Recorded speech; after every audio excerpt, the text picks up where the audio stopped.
네, 오밤중의 뉴스 함께하고 계십니다. 이번 순서는 재판 관련 소식입니다. 오늘 열렸던 재판에 대해서 전해드리는 시간인데요. 자, 오늘 이재명 대표 재판이 두 가지가 열렸습니다. 하나는 대장동 재판이고 하나는 대북 송금 사건 재판입니다.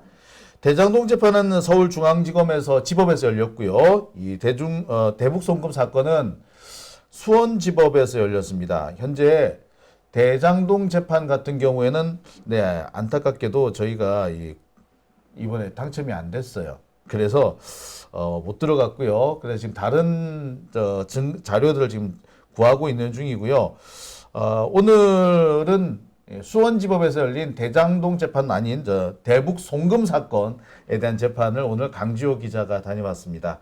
자, 강지호 기자 안녕하십니까? 네, 안녕하세요. 네, 잘 다녀오셨어요? 수원지법. 네, 잘 멀죠, 다녀왔습니다. 거기는?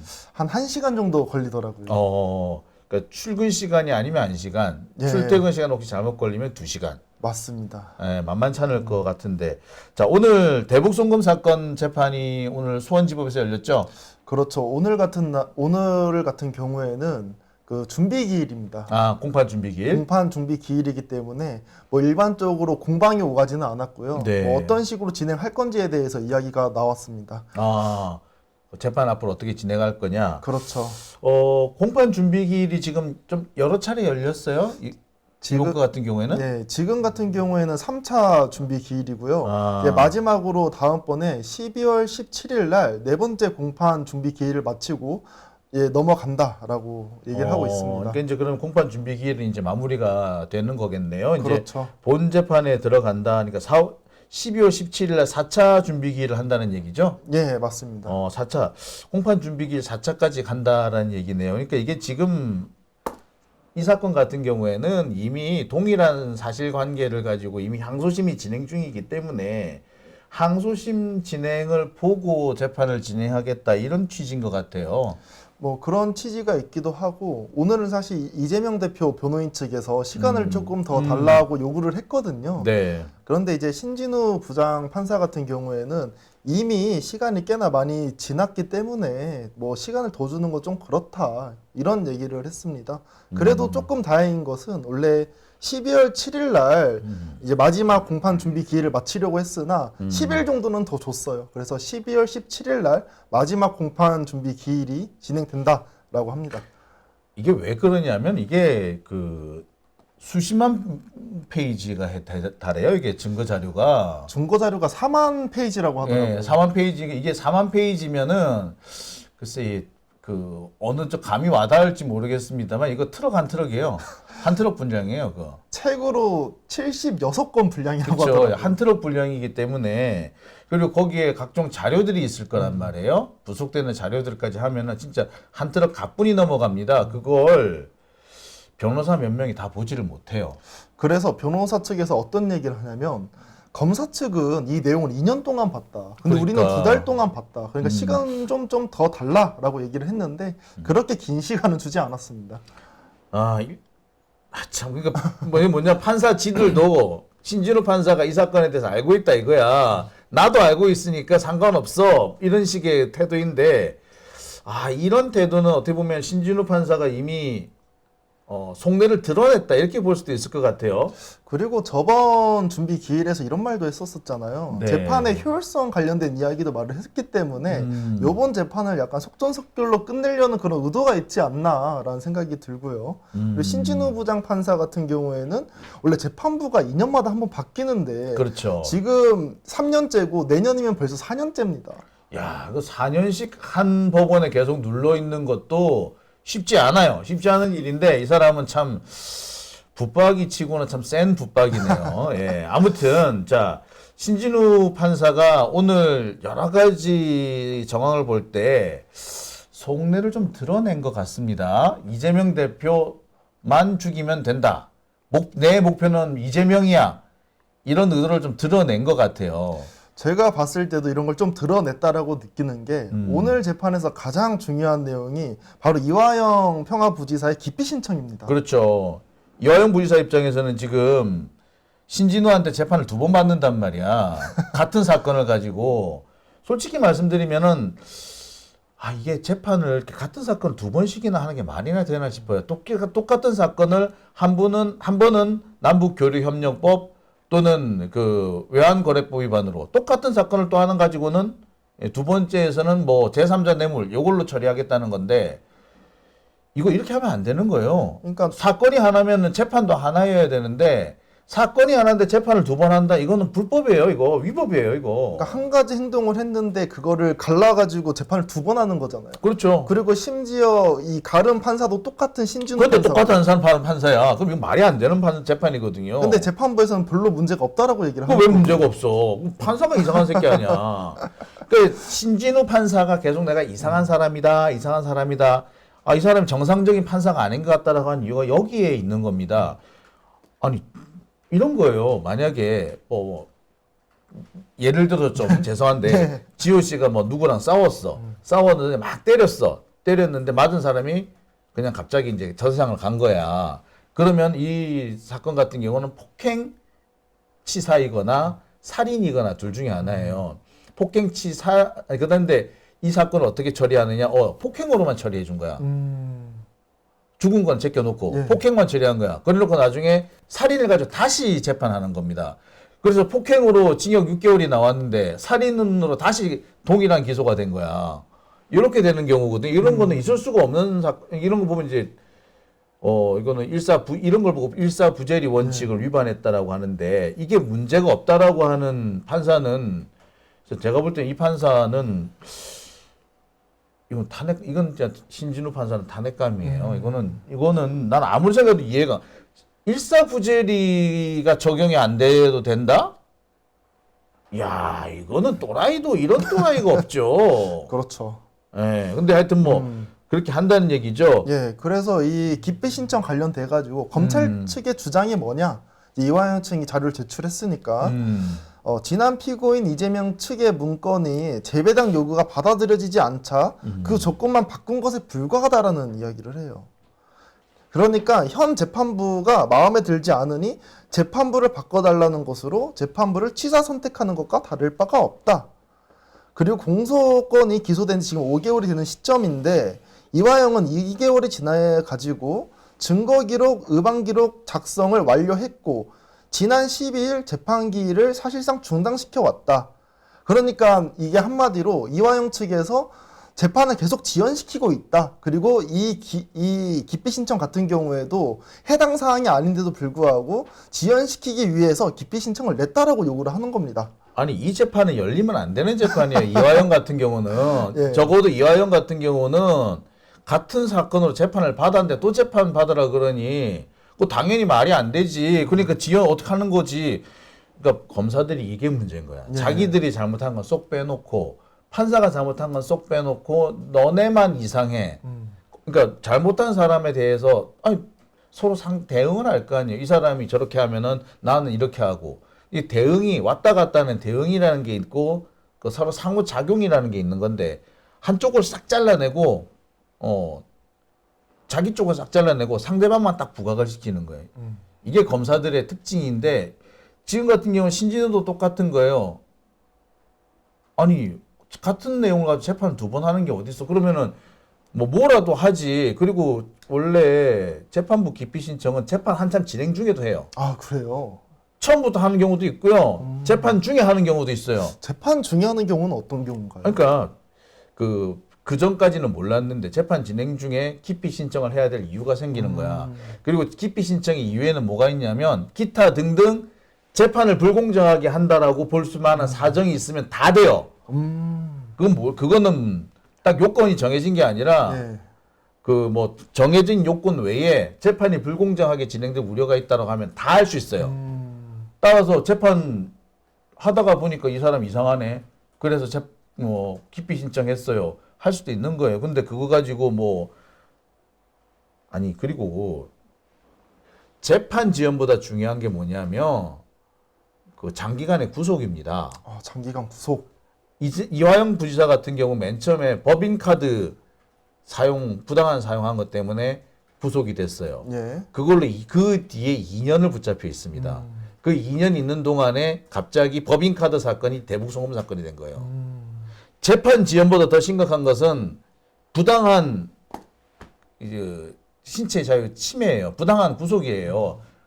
그 재판 중에 구금이 부당하게 장기화되는 거는 자백을 강요하는 거고 피고인이 재판 절차에서 스스로를 포기하게 만드는 거란 말이에요. 그러니까 그런 거는 근데 그 상황에서 재판이 지연되면은 솔직히 피고인한테 불리하지 검찰이 불리한 건 아니에요. 그래서 저는 저번에 그 피고인 이런 말을 했단 말이에요. 0.8평에서 24시간 CCTV가 돌아가고 불빛이 비치는 데서 2년 동안 살았다라고 얘기를 하거든요.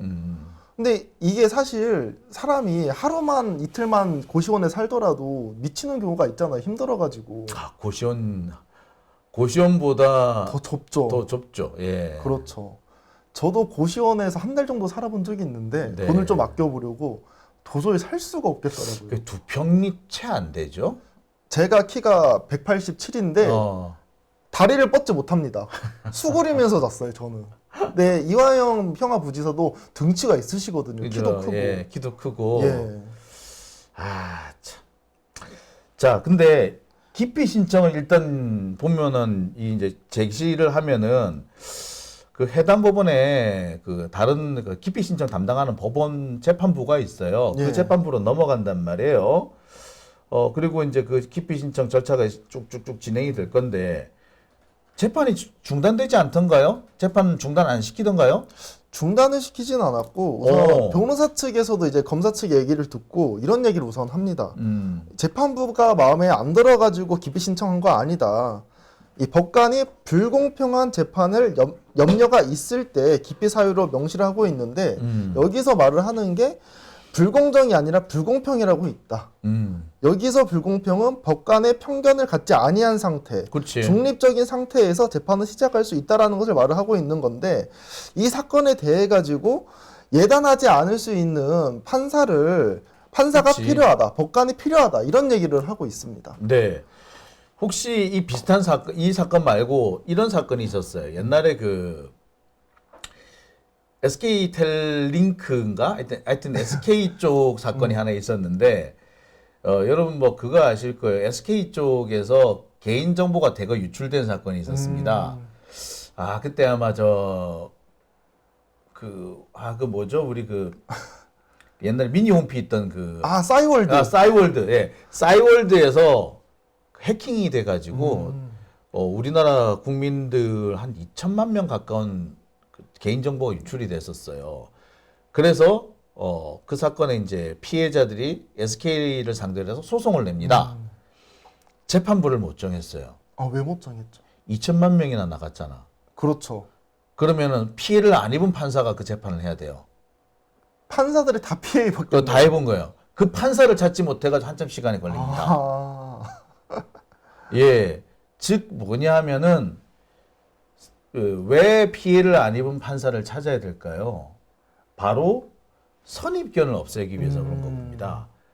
아무리 직접적인 피해를 안 입었다고 하더라도 내가 피해 당사자다라고 하면은 선입견이 생길 수밖에 없어요. 그렇죠. 근데 그것도 만약에 뭐까지 가냐면 가족들 중에도 피해자가 있으면 안 돼. 예. 그래서 실제로 당시 SK 측에서 이 판사를 상대로 해서 꽤 여러 차례 기피 신청하기도 했었어요. 그래서 재판이 많이 지연이 됩니다. 예. 그걸로 보자면 당연히 이재명 대표나 이화영 부지사 입장에서는 기피 신청할 수밖에 없는 거잖아. 그렇죠. 그래서 이 변호사 측에서 이런 얘기도 해요. 그 이전의 재판과 지금 현 재판이 뭐 사실관계라든지 증거들이 지금 통용된다. 똑같다라는 이야기도 하거든요. 그러니까 예. 그러니까 그 판사는 빨리 끝내고 싶다. 빨리 하자 이거 아니야. 그렇죠. 그러니까 이외 이재명 대표 입장에서는 야, 그러면 안 돼. 니 말고 다른 사람 판사 바꾸죠. 이렇게 할 수밖에 없는 거죠. 그리고 그 신진우 판사가 좀 이상한 전후 사정에 좀 이상한 부분이 많습니다. 특히 이화영 부지사 건과 관련해 가지고 반드시 짚고 넘어가야 될 걸 짚고 넘어가지 않았어요. 그리고 신진우는 특히 이재명 대표라든지 또는 뭐 민주 진영에 대해서 상당히 그 편견을 갖고 있는 사람이 분명히 보이거든요. 은수미 전 성남시장 같은 경우에도 그 사람 이 사람 때문에 좀 되게 재판 되게 좀 불리하게 이제 갔었어요. 자, 그러니까 중요한 거는 이제 지금 이화영 부지사 쪽에서 재판을 기피 신청을 냈기 때문에 그렇죠. 예, 재판이 중단이 돼야 되거든요. 근데 중단 안 됐나요? 그래가지고 이 재판부에서 이런 얘기를 합니다. 그 간이기각 결정은 받아들이지 않고 정상적인 절차에 따라 판단의 근거로 협의하겠다는 얘기를 하거든요. 이게 어떤 이야기냐면 이재명 대표 측과 김성태 측 같은 경우에는 속행입니다. 재판을 계속 진행한다고? 계속 진행을 하고 이화영 평화부지사 같은 경우에는 정상적인 절차니까 이제 그 위에 재판장이라든지 이런 사람들이 결정을 하는 거잖아요. 그래서 이화영은 정지를 시키겠다라는 이야기를 하는 거예요. 그러니까 이화영만 정지시키고 이화영만 정지시키고 이재명은 계속 하겠다. 뭐 그런 재판이 다 있어. 같이 피고인들이 그럼 이재명 대표도 같이 그러면 기피 신청을 같이 냈어야 되나? 근데 이재명 대표 같은 경우는 기피 신청 냈는데 사실상 기각은 아닌데 기각처럼 됐잖아요. 그래서 또 내기는 힘들 것 같다라는 생각이 듭니다. 아니 참 그러니까 이 여기서도 볼 수 있는 것이 신진우의 목표는 이재명이야라고 이렇게 드러낸 것 같아요. 그렇죠, 사실. 아니 뭐 이화영 뭐까지 거 뭐 재판 미뤄도 돼, 안 들어와도 돼. 내 목표는 이재명이야. 그러니까 이재명 재판만 계속 진행할 거야. 이런 태도였다고 봐도 될 것 같아요. 사실상 이 신진우 부장판사가 머리를 쓴 게 아닌가라는 생각이 들어요. 뭐 통상적으로 볼 때 선배님이 말씀하신 것처럼 이렇게 기피 신청이 들어가면 모든 게 다 스톱이 되는 경우가 그렇죠. 대체로 기본적으로 스톱인데 예. 된 스톱인데 이재명 대표랑 완전 따로따로 분리하는 것처럼 말을 하더라고요. 그래서 이 재판 이재명 대표 같은 경우에 계속 진행이 되는 거고 이화영 평화부지사 같은 경우에는 정지인데 통상적으로 2달 정도 이 심리를 한다라고 하더라고요. 아마 이런 것 같아요. 이화영 부지사 같은 경우에는 아까 먼저도 말씀을 드렸지만 동일한 사건 사실관계를 가지고 이미 재판 한번 받았단 말이에요. 그렇죠. 그러니까 그것 자체로 이제 그걸 일단 감안하면은 이 재판을 굳이 할 이유가 없다고 얘기했지 않습니까? 그걸 감안하다 보니까 아니 이화영 넌 안 들어와도 돼라고 해주는 걸 수도 있어요. 그러니까 결국 이 사건에서 죽이고 싶은 사람은 이재명인 거다. 그러니까 신진우는 내가 곧 죽이고 싶은 사람은 이재명이야라고 자기 속내를 확 드러낸 거죠. 그렇죠. 자 재판을 그리고 좀 앞으로 빨리 진행하겠다 이렇게 시간을 좀 신속하게 끌고 가겠다 이런 얘기도 했다죠. 그 신진우 부장판사가 이런 말을 하거든요. 지금은 일반적인 사건과 비교해서 지연되고 있는 것이 사실이다. 정상적 절차에서 이렇게까지 지연되는 것은 처음 본다. 이런 얘기를 했거든요. 뭐 처음 봐? 처음 봤다라고 합니다. 근데 이재명 대표 측에서는 시간을 더 달라고 요구를 해요. 제가 앞단에서도 얘기했지만 이 분량이 4만 페이지입니다. 그리고 책으로 하면 76건이에요. 근데 검사 측 같은 경우에 이거를 2년 동안 공부를 한 거죠. 그러면 이재명 대표 측 같은 경우에도 지금 당장은 아니더라고 하더라도 시간을 조금 더 두고 이걸 전부 다 판단한 다음에 재판에 들어가야 맞는 건데 이재명 대표 측은 지금 한 2달 정도 됐거든요. 네. 아무래도 이 사건에 대해서 그 알아가는 그 시간, 절대적인 그 시간이 있지 않겠습니까? 그러니까 4만 페이지면은요. 그 읽는데도 시간이 모자라요. 그렇죠. 뭐 변호사가 그 사건만 하는 것도 아닐 거고 다른 사건도 같이 해야 될 건데 그 와중에 4만 페이지나 되는 기록을 다 본다. 솔직히 말해서 불가능합니다. 4만 페이지 글쎄 이게 70번이라고 그랬죠? 76건이라고 그랬죠? 네. 그러면은 사실 이 책꽂이를 다 가득 채우면은 한 90건 정도 나와요. 그러니까 지금 이것도 뭐 제가 알기로는 한 20건 정도밖에 안 되거든요. 그러니까 가득 채우면은 그러니까 야, 근데 참 그런 식의 얘기를 하는군요. 그러니까 그렇죠. 지금 요게 1000페이지짜리거든요. 1000페이지짜리, 요게 1000페이지짜리인데 이게 이런 걸로 40권이 쫙 있어야 되는 거예요.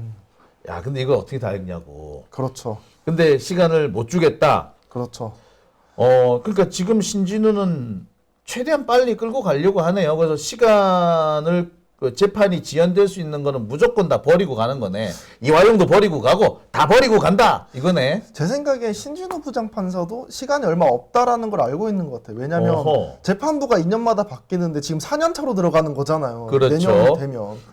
그 5년 6년 차는 좀 하기 어렵지 않을까라는 생각 때문에 속전속결로 끝내려는 거 아닐까요? 그러니까 최대치로 끈다면 내년 8월까지 끌 수는 있어요. 아, 그래요? 그러니까 1심을 내년 8월까지 끝내겠다. 내가 결국에 마무리를 짓고 가겠다라는 거고 5년씩 이상 내년 8월을 넘겨서 계속 이 재판부를 계속 그대로 두기는 어려워요. 그러니까 아마 그 점을 이재명 대표는 10분 활용할 수밖에 없고 최대한 시간을 좀 끌어서 신진우 외에 다른 판사가 재판을 맡는 게 맞죠. 그리고 사실 솔직히 말해서 이렇게 재판부 배정하는 사례는 없어요. 뭐 재판이 오래 끈다, 시간을 많이 끈다라고 얘기하지만 나는 이런 재판부 배정을 본 적이 없어. 그리고 일사부재리 원칙이라는 게 있는데 동일한 사건을 2번씩 기소하는 건 그거는 봤나? 나는 이게 이 신진우 판사 붙잡고 얘기를 하고 싶어요. 그거는 봤냐고. 동일한 사건을 가지고 2번씩 기소하는 거 그거는 봤냐고. 동일한 사건을 한 번은 외환거래법 위반, 하나는 제3자 뇌물. 동일한 사건을 2번 기소하는 거 그것도 몇 년이 지난 것도 아니야. 하나 끝나고 지금 항소심 진행 중인데 다시 1심부터 하라고? 그건 정상인가? 그러니까 판사가 문제가 있는 겁니다. 신진우 부장판사가 자꾸 이상하다, 제가 문제가 있다고 하는 건 바로 이 점 때문인 거예요. 본인 생각, 지 얘기만 한 거지. 그러니까 지 눈가리에는 지가 처리하는 것만 이상한 거지. 내가 볼 땐 신진우 자체가 되게 특이해. 되게 이례적인 인간이에요. 아주 웃기는 인간이에요, 진짜. 아이씨, 또 열받기 시작하네. 그럼 통상적으로 일반 재판에서는 거의 몇 페이지 정도 나오나요? 이재명 대표 재판 같은 경우에 4만 쪽이 나온다 그랬잖아요. 정상적으로 하면은요. 예. 공소장은 2장 나와요. 공소장 2장. 2장. 공소장 3장, 4장 나가면 왜 이렇게 많아 그랬어요. 비슷한 사례로 옛날에 우리 한명숙 총리 사건 같은 경우 있죠. 예. 2차례에 걸쳐서 뭐 사업가 남모 씨로부터 한모 씨로부터 사업 돈을 얼마 받았다. 그래서 2번에 걸쳐서 기소를 당했는데 당시 한명숙 총리에 대한 공소장이 4페이지였어요. 그걸로 끝이었어. 그랬는데 지금 이재명 대표 같은 경우는 공소장이 100페이지가 넘죠. 그렇죠. 이런 건 난 사실 본 적이 별로 없어요. 언제부터 이런 현상이 나기 시작했냐면 박근혜 때부터 이런 현상이 나기 시작해요. 박근혜 때 무슨 일이 있었나요? 그러니까 박근혜 재판 때 공소장이 200장이었어. 아유. 근데 그때는 공소 사실 자체가 많았죠. 그러니까 재판 하나로 묶어서 한 거예요. 그랬는데 이재명 대표 같은 경우에는 재판을 쪼개서 하는데 각 재판마다 20만 쪽, 30만 쪽, 뭐 4만 쪽, 하여튼 10,000쪽짜리가 막 퍽퍽 나오니까 이거는 정말 심각한 거죠. 제가 기억할 때 재판 기록, 그러니까 공소장 외에 다른 재판 기록까지 다 합쳐도 요 정도가 대부분이에요. 일단 첫 시작은. 이런 재판하면서 이렇게 왔다 갔다 이렇게 자료가 다 해서 이렇게 늘어나긴 합니다만 처음 시작할 때는 이 정도밖에 안 돼요. 근데 처음 시작부터 4만 쪽, 트럭으로 한 트럭. 이게 특이한 사례죠.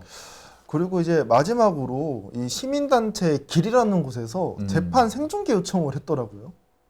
재판 생중계 요청을 해요? 예, 요번에 이제 준비기일이 끝나고 나면 이제 공판이 시작되지 않습니까? 네. 본 재판이 시작이 되는데 이 본 재판에 대해서 생중계 요청을 합니다. 신진우는 뭐라 그랬어요? 뭐 이제 재판 같은 경우에는 뭐 피고인이 요구를 할 때 그리고 피고인이 동의하지 않더라도 공공의 이익에 의한 것일 때만 가능하다고 얘기를 하고 요번에는 딱히 생중계를 해야 될 이유는 없다라고 얘기를 하더라고요. 그러면서 이거는 기각을 했습니다. 글쎄, 신진우는 뭐 피고인을 위해서 뭐 극악한 것처럼 얘기하지만 본인을 위해서 한 걸 거예요. 그렇죠.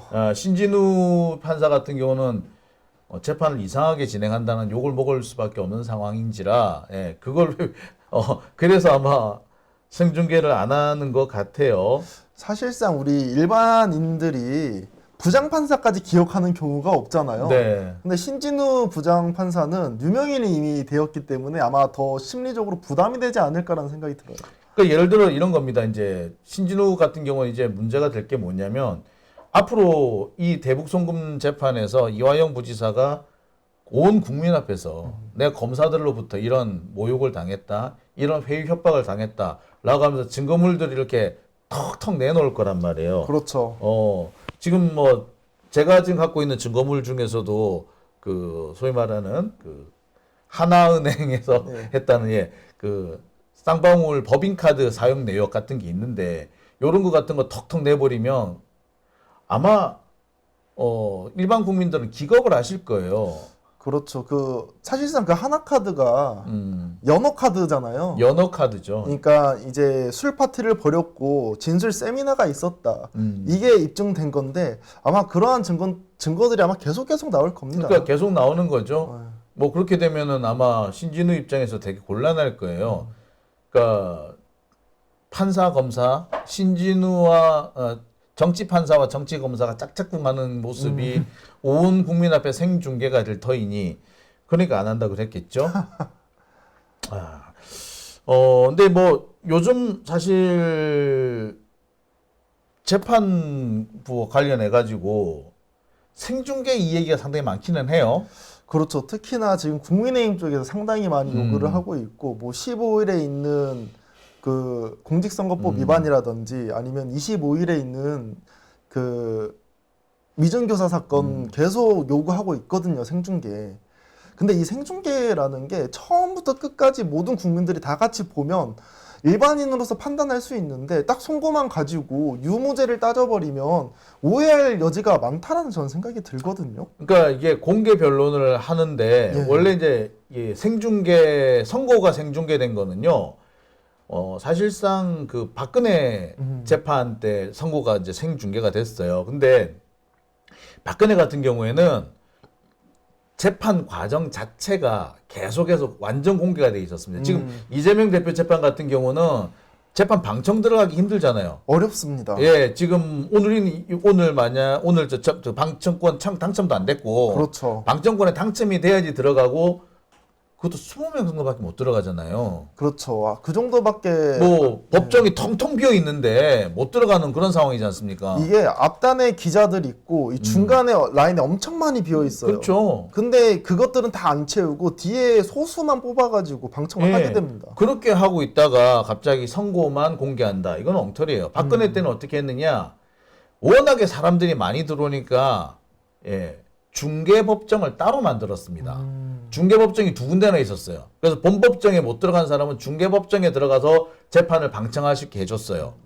이 정도는 해야지, 그 정도는 하고 재판을 생중계를 하는 거지.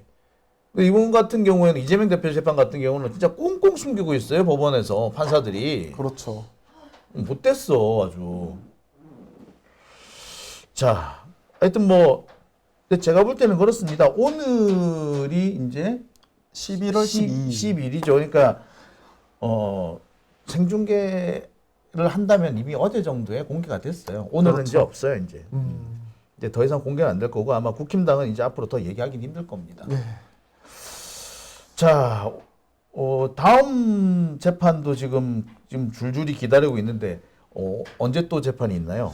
14일 날 김혜경 여사 선고가 있고요. 네. 그리고 15일 날 이재명 대표 이제 선고가 있습니다.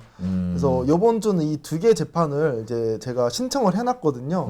이제 당첨이 추첨이 되면 들어갈 수 있고 추첨이 안 되면 못 들어가는데 제발 추첨이 됐으면 좋겠다라는 네. 생각이 듭니다. 참 이게 방청권 추첨 안 되는 것 때문에 되게 스트레스 받네요. 그러니까요. 네. 오늘 고생 많이 하셨고요. 앞으로도 이 재판 일정 계속 쫓아다니시면서 좋은 소식 많이 전해주시기 바랍니다. 예, 알겠습니다. 네, 오늘 고생하셨습니다. 예, 감사합니다. 네, 끊자.